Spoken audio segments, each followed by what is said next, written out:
We must ensure demand-driven and sustainable development cooperation based on country ownership and transparency. Respect for sovereignty and territorial integrity are essential guiding principles for such cooperation. Global decision-making must be democratized if it has to have a future. Challenges of food, fertilizer, and fuel security. These are truly make or break issues for developing countries.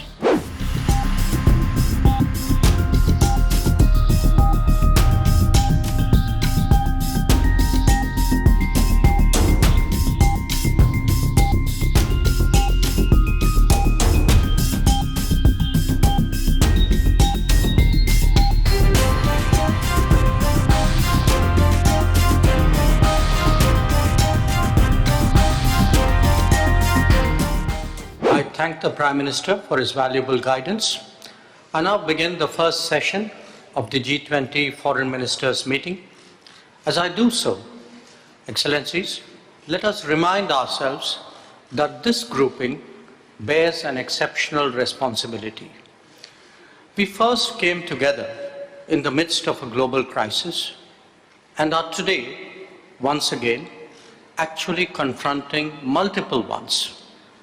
These include the impact of the COVID pandemic, concerns of fragile supply chains, the knock-on effects of ongoing conflicts, anxiety of debt crisis, and the disruption of climate events. In considering these issues, we may not always be of one mind. In fact, there are some matters of sharp differences of opinions and views. Yet, we must find common ground and provide direction because that is what the world expects of us. Colleagues, as we look ahead, there are both pressing and more systemic challenges that we all confront. The future of multilateralism depends very much on our ability to strengthen it in a changing world. Food and energy security are immediate anxieties magnified by recent events. But they do have long-term repercussions and solutions. And development cooperation is part of that larger solution that we are deliberating upon today.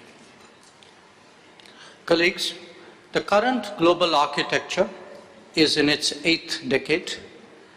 The number of members of the United Nations has quadrupled in this period. It neither reflects today's politics, economics, demographics, or aspirations. Since 2005, we have heard sentiments for reform being expressed at the highest level. But as we all know, these have not materialized. The reasons are no secret either. The longer we put it off, the more the credibility of multilateralism stands eroded. Global decision-making must be democratized if it has to have a future.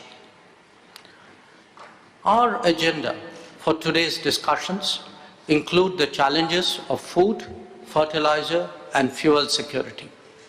These are truly make or break issues for developing countries. We heard their concerns directly in January this year through the Voice of Global South Summit. Such issues should not be relegated to the periphery of the international discourse. They are, in fact, crucial to the global economy and must be treated as such.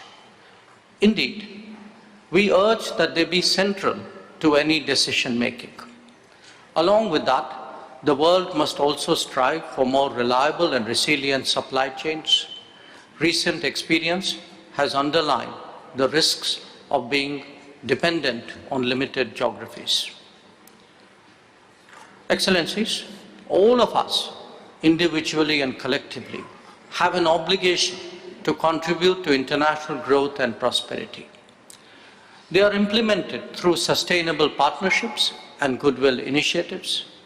On its part, India has undertaken development projects in 78 countries and has actively encouraged exchanges and capability building.